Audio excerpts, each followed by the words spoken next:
I don't do the most, but I do a lot. I'ma make a toast, cause we still alive. No big, I feel like Pac.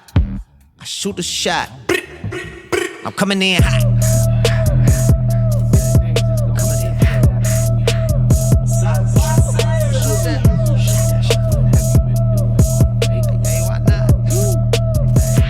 Yeah, coming in hot.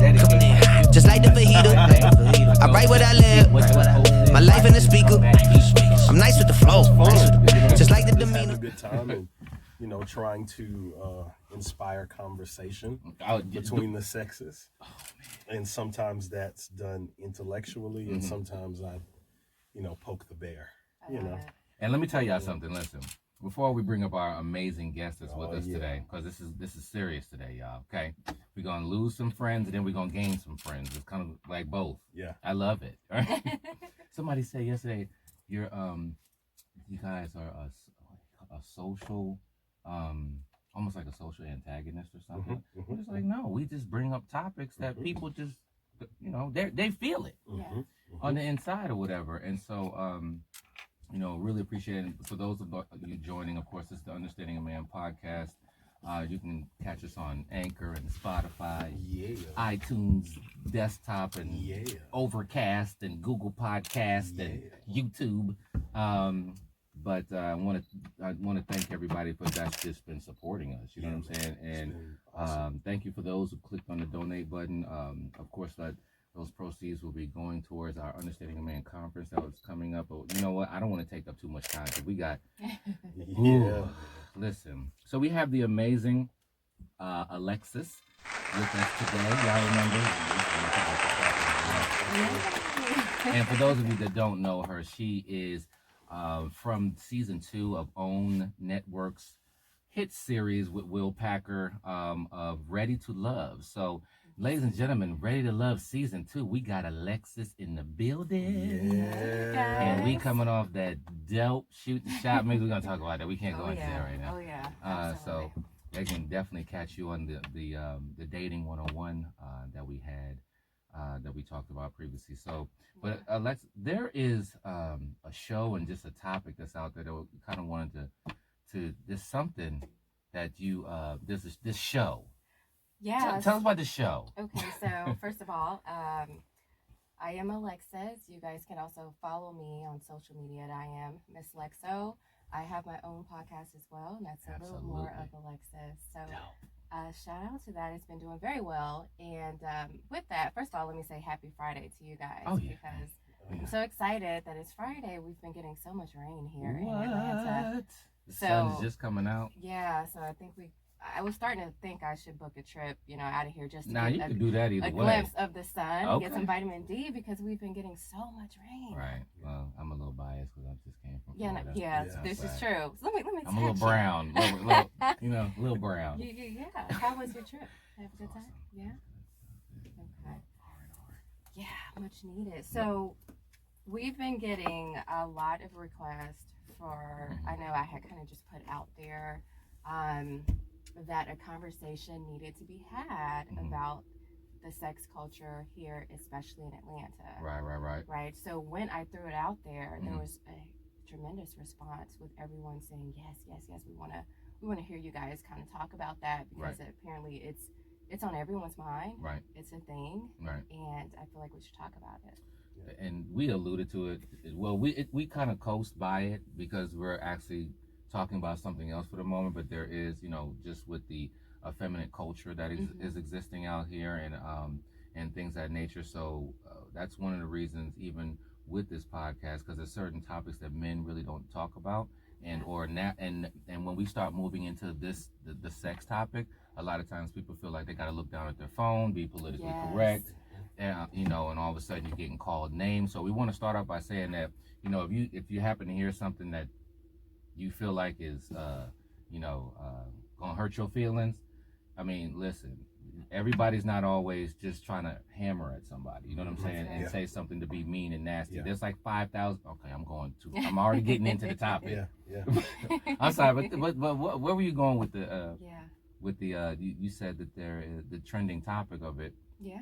It's just, and why do you feel like that this is a trending topic? So here lately it's a trending topic because there's a hit series on Netflix. Mhm. It's called Love is Blind. Okay. And it's a dating reality show Okay. where folks are dating in pods, so you can't see the person that you're communicating with.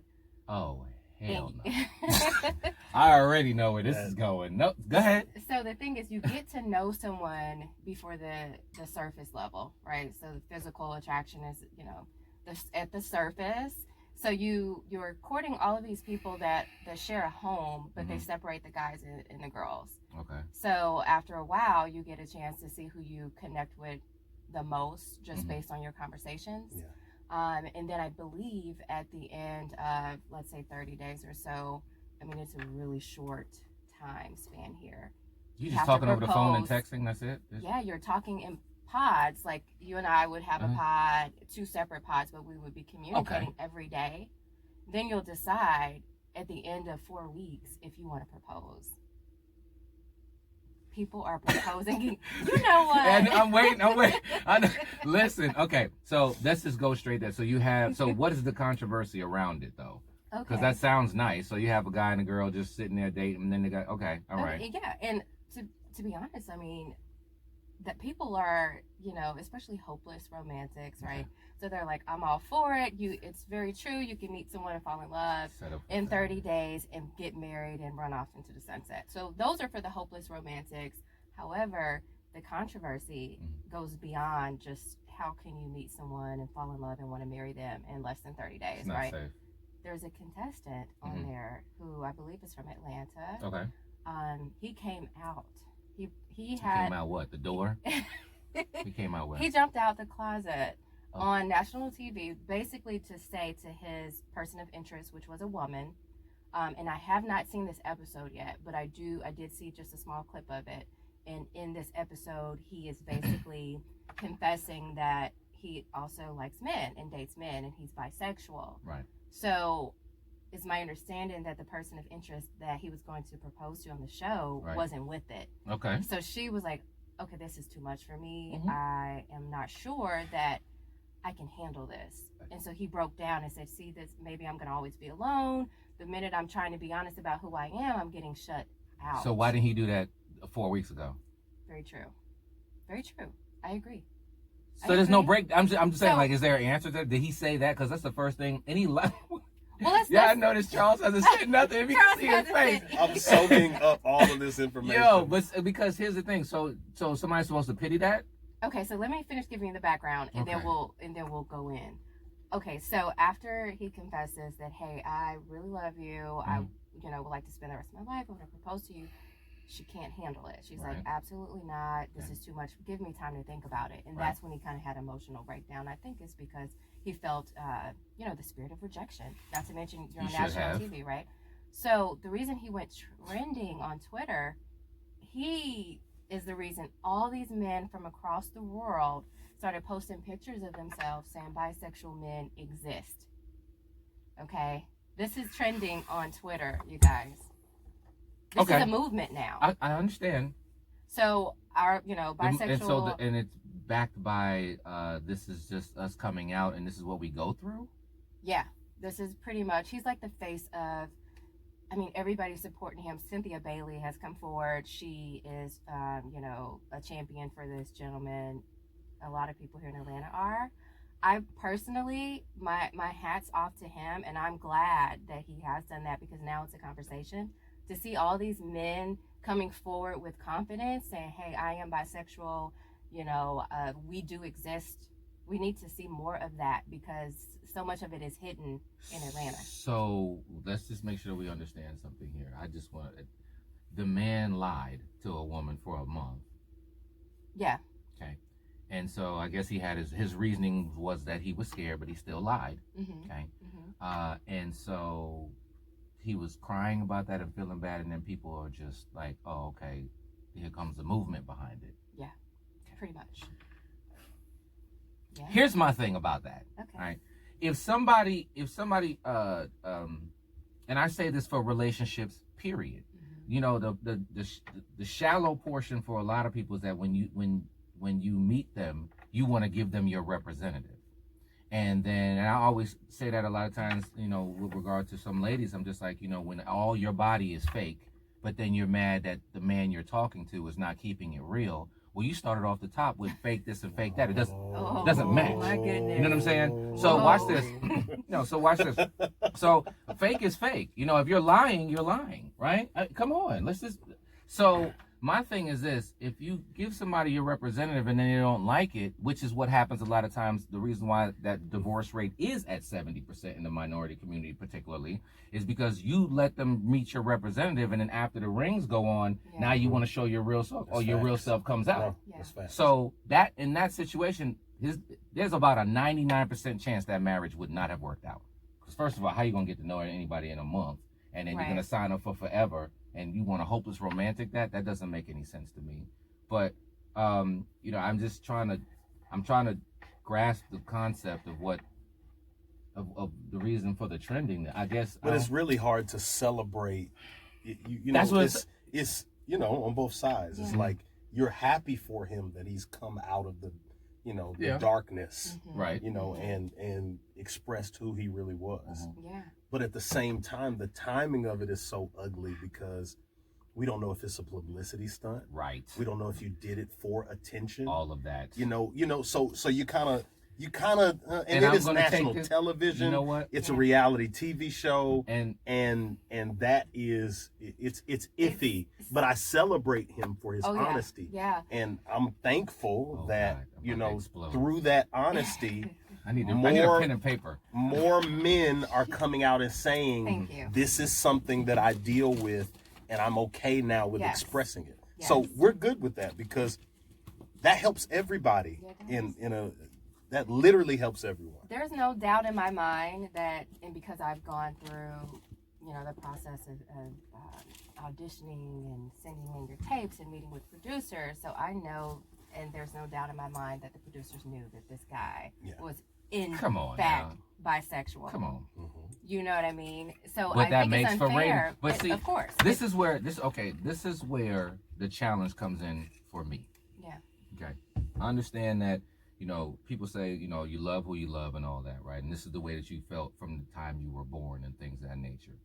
I get that. I want to set that to the side for 1 second. Okay. See, here's the problem. The problem is that when people, if it's outside of being genuine, that you're utilizing what is trendy, okay, which is I will say, when you're having a sexual talk, when you're talking about homosexuality versus heterosexual, the trending portion that's out there is more of homosexuality, in my opinion, right? So then you got somebody hopping on the situation, right? And it's almost like, what's the best way I can put it? It's kind of like, you know, it's difficult to deal with the natural versus what somebody chose as a way of life that they want to go in. Because I feel like that if you want to choose that way of life, see, I can't choose my blackness. It's here, right? It's not going anywhere, right? So if you want to choose if you want same sex or whatever case it be, I get it, but it's almost like I can also choose to reject you wanting to do that. And in me doing that, it does not make me homophobic. It doesn't make me hate you or whatever. It's just that, okay, if Charles and Adam, they grew up their whole life and they was just like, okay, this is what you feel, this is who you want to date. I understand that. But this person over here is almost watering you down a little bit. And to my brain, it's hard for me to embrace it because I'm like, you're just doing something that's trendy, dude. Like, this is not what you really feel. So let's go back to that because that's always a debate. Obviously, I believe that's going to be relative to your perception because I think I heard you say that being black obviously is not a choice. And I agree with you there. However, sexuality, I do not believe is a choice. I personally don't. I've grown up with people that have had tendencies before they knew what gay tendencies were. But that's what I was saying, that they were Adam and Steve, they've been feeling that from day one. I get that. Yeah. But I do personally know those who have said, oh, well, girls have been hurting my heart, I'm going to go deal with men.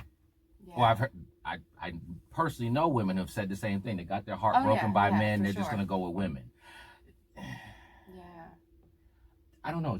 You're Do you real feel- quiet today, dude. I mean, Because- and I know this time. I know I've already lost some friends already, but that's okay because I think that if some of this is ignorance, let's have that No, but conversation. it's active. For me, it's active listening. Yeah, you know, for it's sure. it's trying to absorb like what's really going on here. Mhm. And I think the challenge that immediately presented itself is the fact that you made that decision on live Yeah. TV. Yeah. And then you immediately took a choice from a woman, Thank you. Agreed. and then you forced her to make a choice in front of millions of people. Thank you. Yes. You know what I'm saying? And so that's very alienating. That's very it makes her And feel she probably getting unsafe. death threats right now. Like, how could you not be with him? And exactly. now you put her in a position where she can be painted as being homophobic There you go. and Very not true. accepting. So Mhm. that So that brings us here today because Because the slope is so slippery, Yeah, it's a and you'll slippery slip. slope. I probably already slipped 5 times, but Oh I'm God. just saying, in the past 5 minutes. But Yeah. I mean, because here's the thing: we can have a conversation Absolutely. about if I don't like something, if I do like Yeah. something, I don't understand something. Mhm. But I think the immediate rush to it is you're homophobic. You Yeah. don't want to, you know, you don't believe in true love. And I'm just like, yo, wait a Yeah. minute. But I Hold think a on. lot of that has to do with heterosexual men Mhm. not showing the proper amount of love to men who are dealing with that particular lifestyle. I agree. Right? I Because agree. it makes it creates this chasm between us, because yes, I might not be able to identify with your choice or with the way you were made. Yeah. Like I've been counseling, and it's so funny that we have this topic. I've been counseling a guy who's gay, Okay. Right. and we've been talking, and he was just like, Charles, he was like, I don't know how I got here. Mm-hmm. Wow. Like Right. he said, he said the amount of persecution that I've experienced as a homosexual man Yeah. from the church and from my Yeah. family and from all of these people, he was like, I'm telling them, like, I didn't ask for this. There you go. And he said, if I could be a straight man today, Mhm. he said I would. I've heard that before. And so Yes. so once you start hearing people's story, Right. and you start hearing the pain Mhm. that's behind the closet, Yeah. Right. and the pain that's behind the light, depending on what community you're connected to. Right. I feel like this is an awesome conversation, Mhm. especially with two heterosexual males that are in the room that are talking about it, Yeah. and it bringing it to the light to say, hey, look, let's talk about this. It's okay Right. to talk about this, and give us wisdom, Yeah. Right. Right. so we can deal with it. Yeah, I mean, and I can bring, a little color to that as well because I have been the B in the LBGTQ Mhm. community. And when you just clarify that, B, and the reason why I'm saying that, because who's the comedian that broke it down to the next level? That is. I learned so much from that. I was like, yo, I did not know what queer really Dave was. I Chappelle. didn't know it. Dave Gotcha. Chappelle did. I had no idea. And the way he broke that was down. a great breakdown. Yeah, Well, go I ahead, mean, I'm sorry. and that was many moons ago. So when you say 10 the years B, ago. you said, Bisexual. Mhm. So yeah, I've been in relationships, long-term relationships with women. mhm. So I have been in the community, and I still support, gay and lesbian rights and things like that. It's just not. I don't identify with that Mhm. anymore. But however, I still have perspective on it. She Yeah. likes men.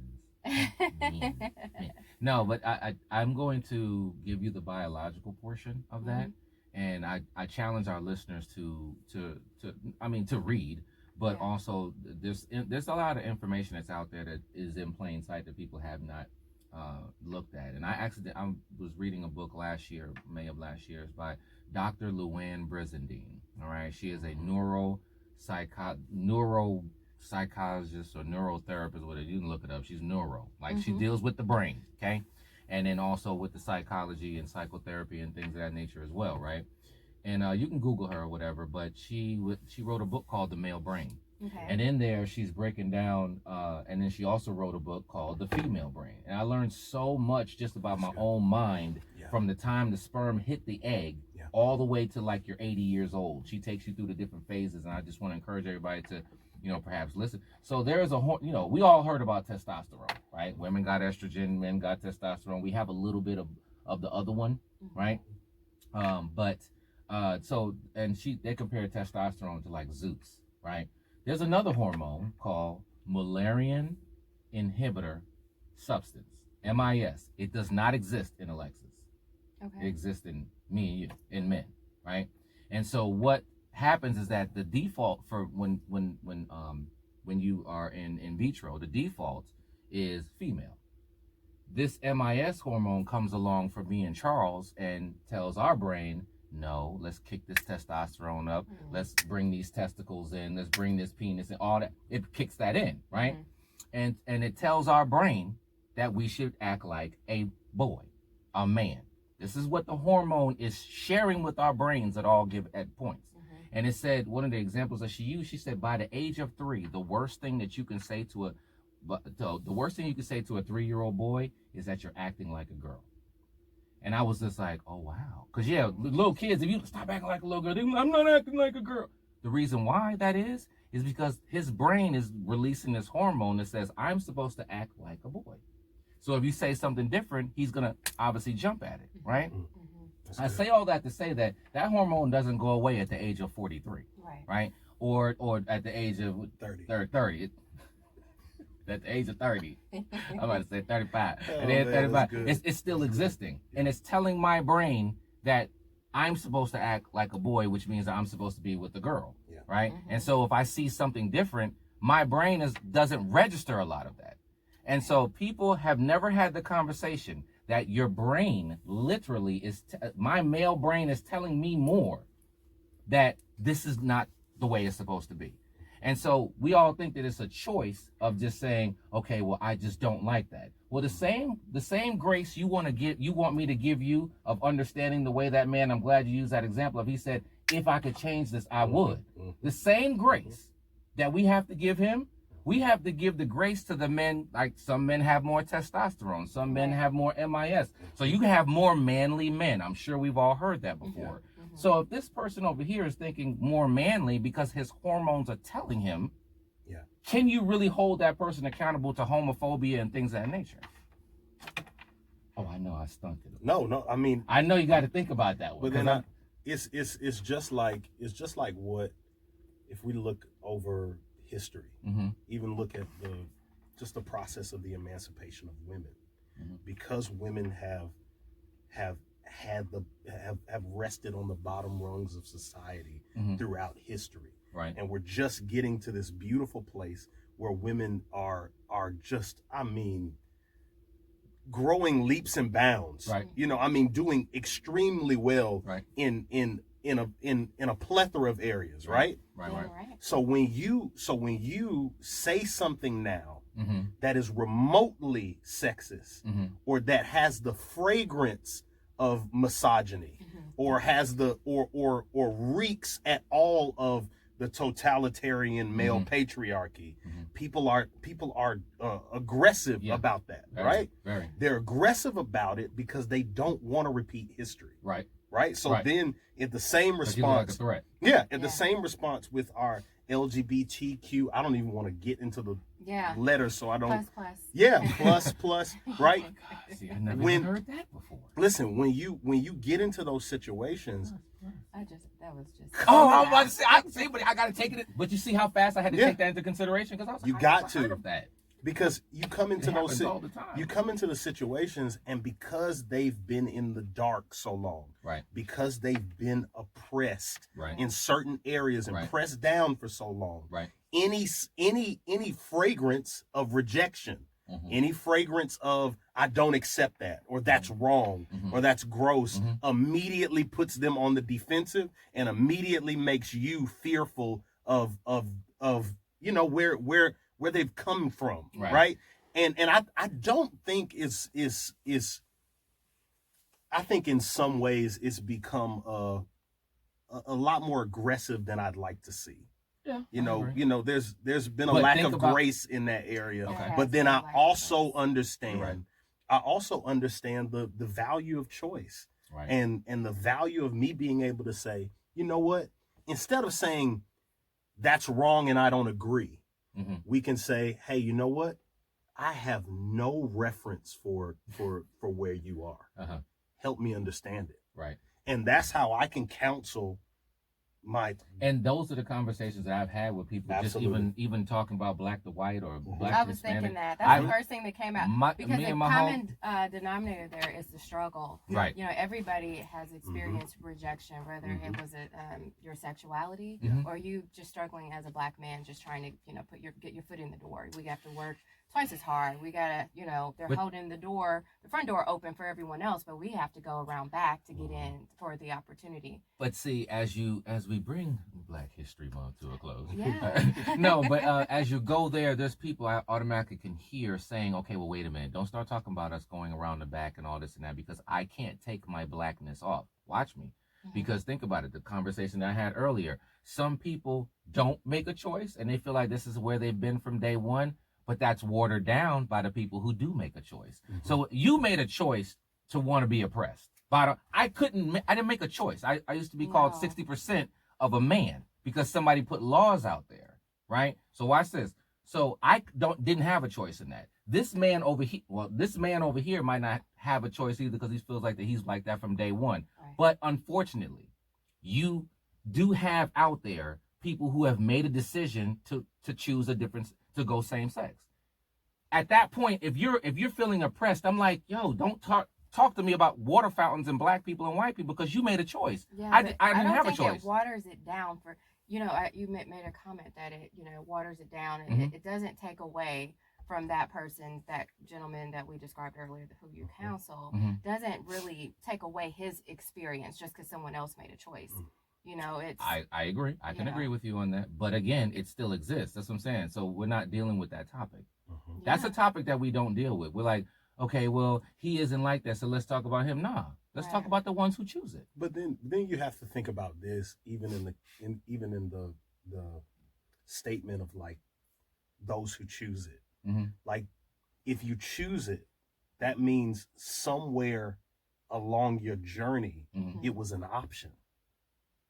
You get what I'm saying? Like, like me, it doesn't matter how many women break my heart. I see where you're going. I am not. You know, that's just my choice. You know what I'm saying? That's just me. I'm a heterosexual male, and I love women. I thought you were gonna say something else on the end of that love, but we're gonna keep it respectful. I mean, yeah, absolutely. So you get what I'm saying? I do. If you could have even made that choice, that means that the seed was forever growing within you to the point to where maybe you felt comfortable that now it's a time in our culture where it would be acceptable for me to do that. So, yes.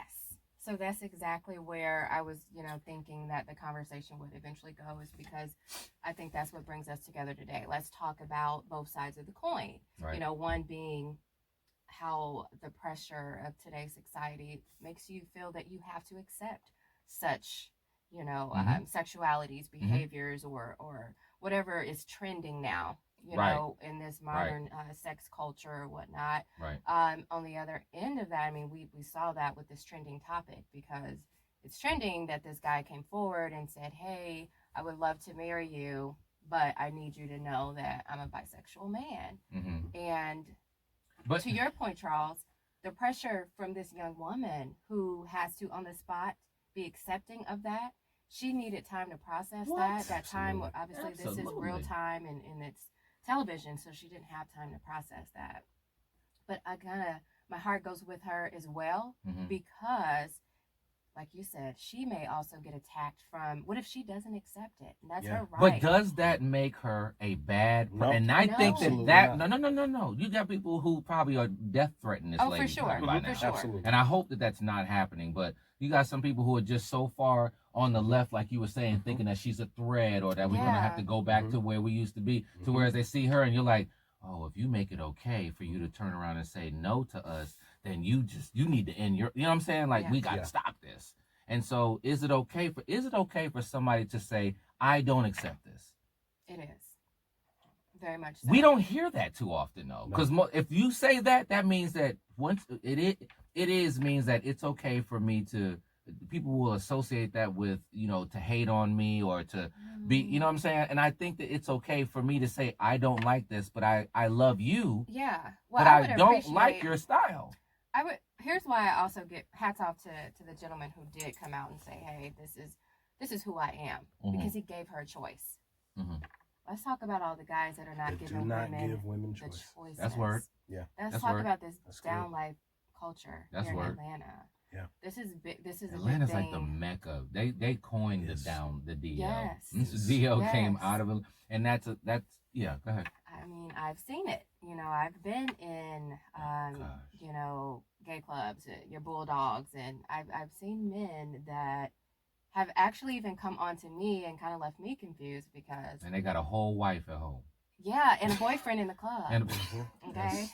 Terrifying. Again, but this goes to where my brain or some brains would go to be like, and you think that I'm supposed to feel some type of sympathy for you? If you are in an oppressed moment, I'm supposed to, you see what I'm saying? Like you're it's almost like choosing it's choosing a route that of course has had oppression inside of it, but I don't know, I'm trying to figure out how, because I got to say my words correctly here, right? You just don't seem like you're in the same boat.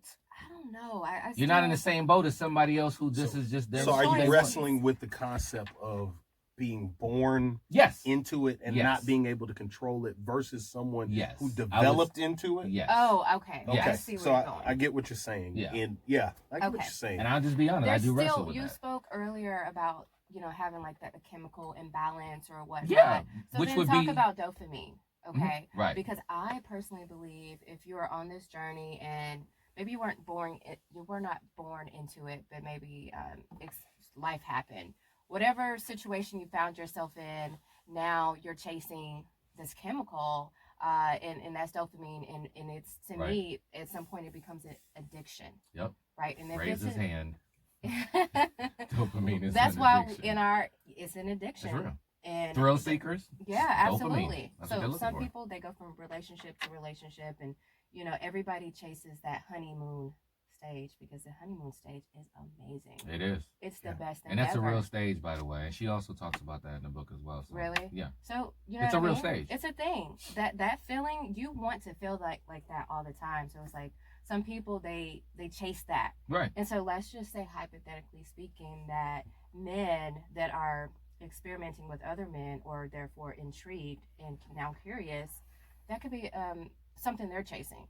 So it's not necessarily a choice, because you're gonna keep, if you're addicted to something. I like that example. I like. You know what I mean? Good job. You just saved some people. I mean, just think about this, and I'm being, pretty vulnerable in dancing on a tightrope with this, but I think I broke the rope like 10 minutes ago. So and I hope she doesn't mind me.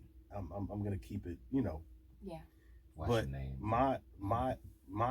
I was married. I got married at 21, divorced at 23. Okay. So, one of the stories of my ex-wife was, she was like, I wasn't interested in girls until one night in college. She had gotten inebriated and like passed out on the couch, and a girl like proceeded to attempt to pleasure her while she was passed out. Okay. And so and so she woke up to this experience that she had no language for, but in the process she climaxed and had never roll with me and in that process, post that, she was just like, I had never, prior to that situation, I had never climaxed with a guy ever during you know what I'm saying? Wow. So as soon as that happened, she's like, whoa, this is a whole nother thing. Yeah.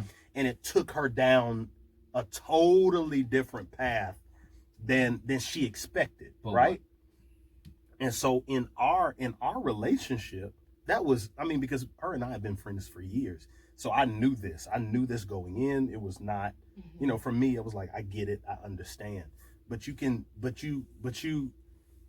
We have to touch all of those different experiences, Yeah. because some desires may lie dormant, and at the moment they're awakened, then you didn't even know that was something People call that you turned out. Well, no, Yeah, no.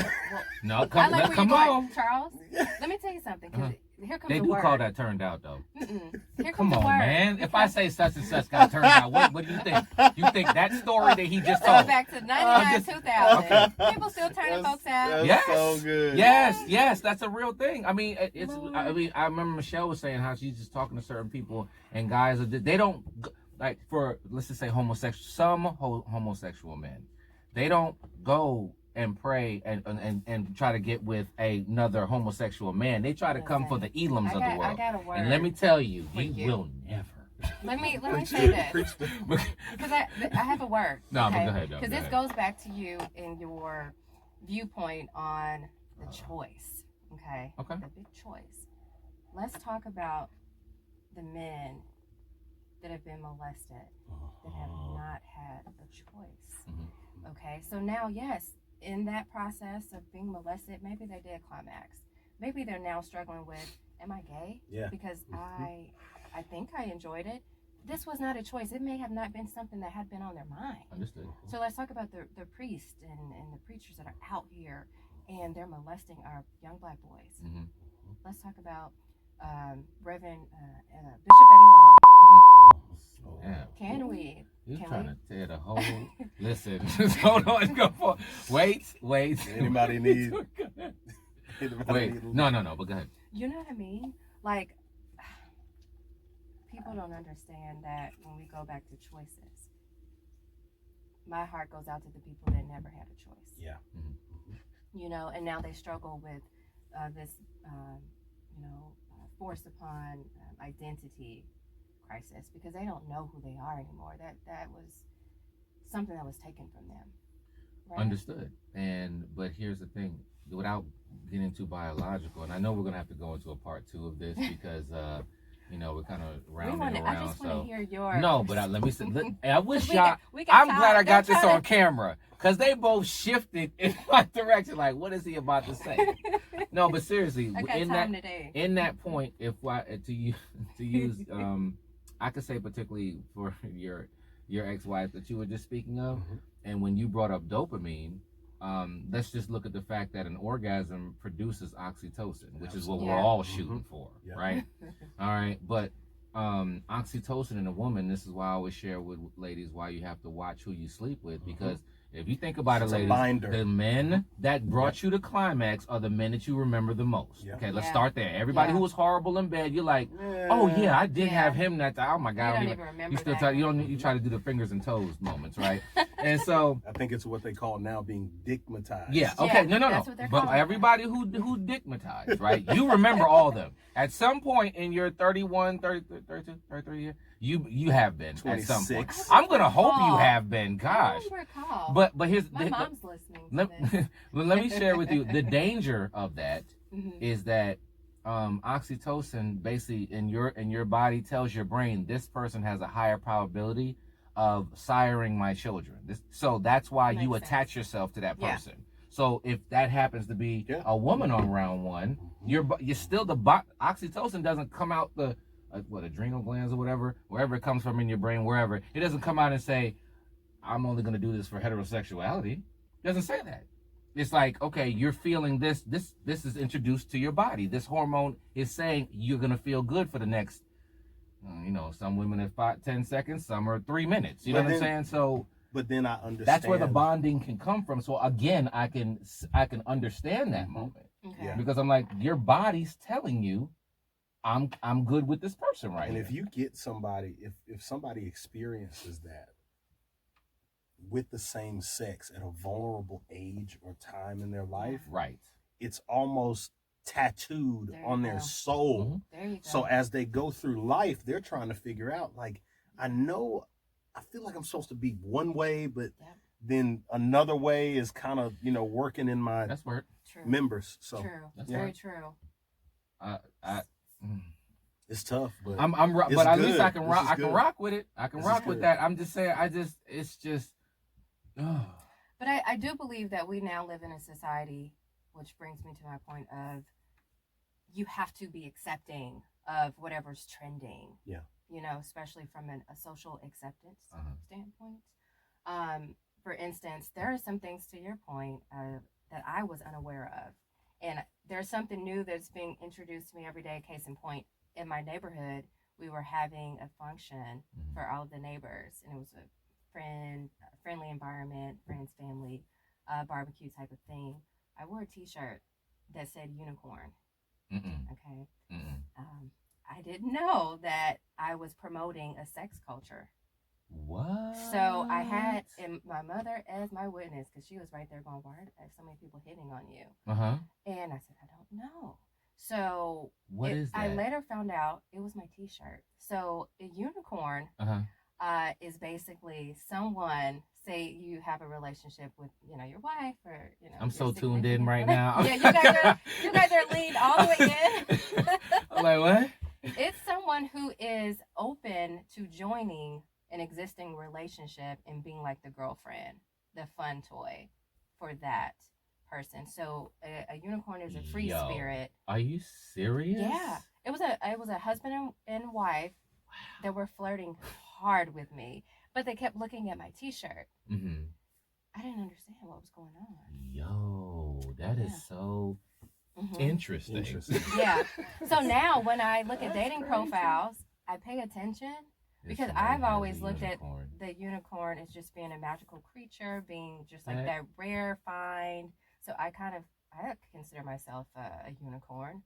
You know, you're not going to see a bunch of me out here in these streets, but to sex culture today's society, it means something completely different. Wow. I think that's an amazing. We're gonna just have to segue to part 2 because it's sometimes you just don't know that what you're displaying to somebody is something offensive, something inviting. Exactly. You know, and I think that the crucifixion that comes out right now, it's annoying. You know what I'm saying? Yeah. And we can talk about that in the next.